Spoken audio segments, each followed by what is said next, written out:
Now you want.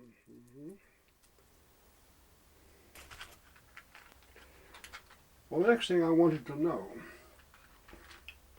was something about the men individually. And so I turned to one or two, I can't call them portraits, but heads. And this is one of them. I think it was the first. I kept to a fairly natural handling in it, but cautioned the whole effect to a certain extent, and I could have been much better done in a certain way. But I wanted it partial and quite rough. Is that a Russian head? Is that a Russian head or German head? Just a head. Just a head. In none of these have I said to myself, well, this is a Russian or this is a German, because to me they're all men.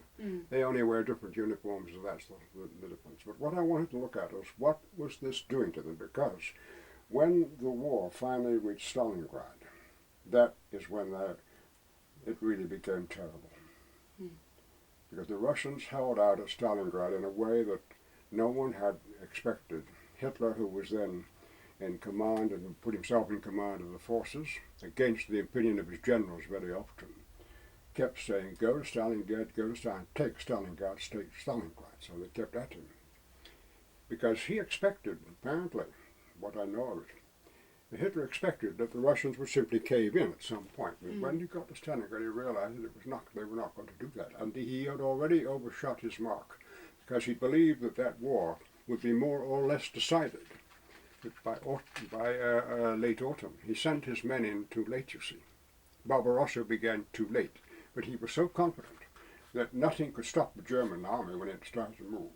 And then, of course, that was proved in the early days of the war, in the early days of Barbarossa, that the German troops were driving so fast through Russia, he was quite certain that it would all be over by winter. But it was not over by winter. And then winter came on, and winter right deep into Russia like that is very, very severe indeed. And then it's when the whole thing began to go terribly wrong for the men. Now, this is just the head of a man. There he stands. There he sits, or whatever you want.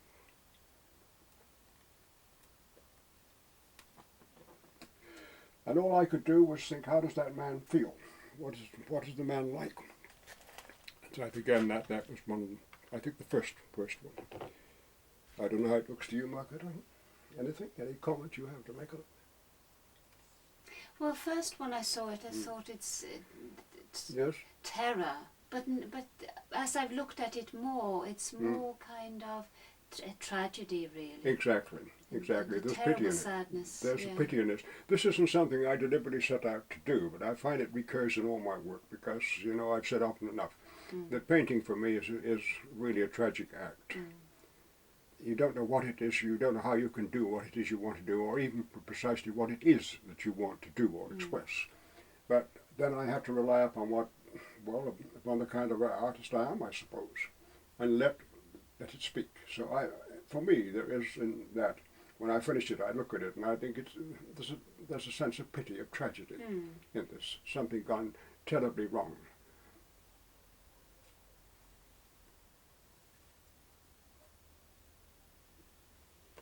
Now I kept, as I say, to a fairly straightforward handling. Now there are one or two little smaller works that come in here. Do you also got the three large heads that are now in Shein? They came after that? Did you paint that as a series? Which ones? Yes, those three that are now in Shein, in the Folcom Gallery now, were painted in series like that. And I meant originally to keep them to go with the series. But since Howard wanted them, and you said, well, let them go, Kenneth, because what's the use of them if they're never seen? They're standing there now. But they are part of the same series. Well, there were little things like this. Eric, can I just put this up here? I'll have to take this one out first of all. This is just a small work, but you've liked it, Margaret. Your judgment is often better than mine in some of these things. You've liked it, this works like that.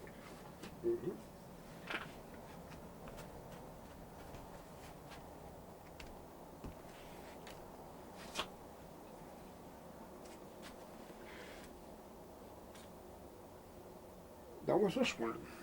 What I'm doing simply is finding out what the paint will do. How an image becomes partly obliterated. I was thinking all the time of the consequences of intense climatic conditions upon men. Freezing, bitter freezing cold. And as the war grew on, of course, it became far worse than just cold.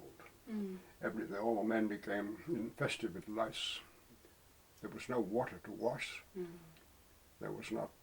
The supplies had broken down. The logistics of the German army getting their supplies up had begun to break down. So these men were in some ways abandoned and were fighting in appalling conditions like that. Many of them half frozen.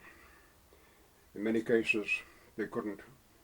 The cold was so intense that the Germans, when they their hands were so frozen, they couldn't get their fingers in the trigger guard to pull the trigger of their weapon. And of course, the Russians were more able to deal with these sorts of conditions like this. They were more careful, and they supplied their men with the necessary equipment from the start. But be that as it may, this is the kind of effect that came out of that. What is that? You scraped Yes, paint it is. away? Oh, yes, it is. That's where paint is scraped away, and I do that over and again with some of the paintings that you'll see. What happens is that I can no longer look at this as a painting. It becomes to me an occurrence, something that is happening. And nothing I put down is right. Now, this is a very strange thing. If I can do it, it's no good. Now, don't ask me to explain that too much, but if it's possible, it's no good. If it becomes virtually impossible to do it at all, there's a small chance that something will happen which is in accordance with what I'm trying to say. I can't just sit down there and pick up the brush and know what's happening. I have to do that to an extent because you must begin somewhere. But sooner or later, the painting begins, this thing, I call it an event, this thing begins to talk back, and I have to start scraping out whole areas, and that, as you see it here, is now the consequence of having done that. That's only a minor consequence of it. You'll see one in a few moments. I'll show you another one, which is a very extreme consequence of doing just that thing. The act of the painting itself becomes tragic and impossible. Every time I'm working on it, it's the one thing that's in my mind all the time is that I cannot do it. There's no way I can do it. This is not possible. I stand here over and over again, I cannot do this bloody thing. It is impossible. How in the hell can I do it? I cannot do it. It's impossible. And I scrape it all off, and the water drips off it, and then I start again because I somehow am driven all the while to do something. And I keep thinking in my mind in a vague way. It's like a little bit like fighting a battle with a paint. In some ways, that's very appropriate to the theme I'm doing. Now look you.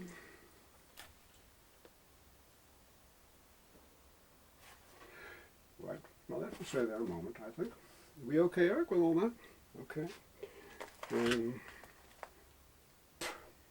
How to smoke a cigarette. This is what it would be about, you know. Well, let's see where we go. Yep. Let us, for a moment, look at one. I got so exasperated with battling, with paint sloshing around all over the place, with the tones going all to hell all the time, that I decided on doing something extremely, excuse me, I had to get in the way of everything for a moment, doing something extremely harsh with the whole thing. And that is the consequence.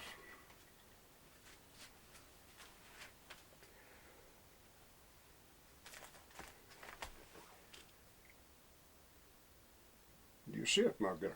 It's not that easy to see. When I showed it to someone who was not really very well able to read paintings, they couldn't, for a little time, grasp what they were looking at. You couldn't see where the face was from that. Do you see it?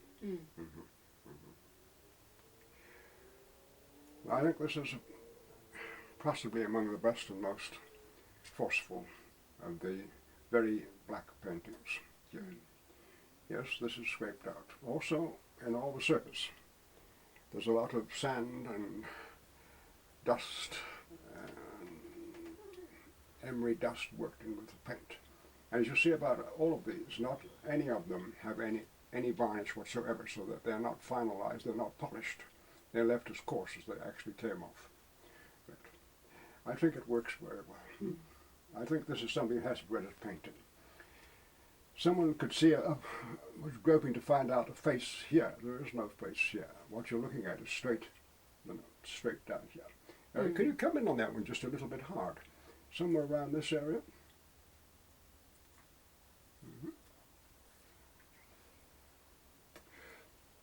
All it is, basically, there are no eyes visible.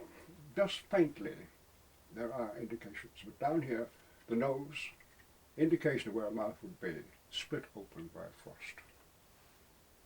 The face is split open. Now, I'm saying here that the consequences of extreme cold and extreme suffering begin to alter human appearance almost completely. And I try to make the paint answer to that. It's happening always. It's happening to me. Happening to me at the same time. You understand? I'm trying to make this painting, and I don't know how to do it. So I'm driven to desperate means to make something. Something's got to happen that's right. And strangely enough, it will work. It shouldn't. It should end in chaos, but it doesn't.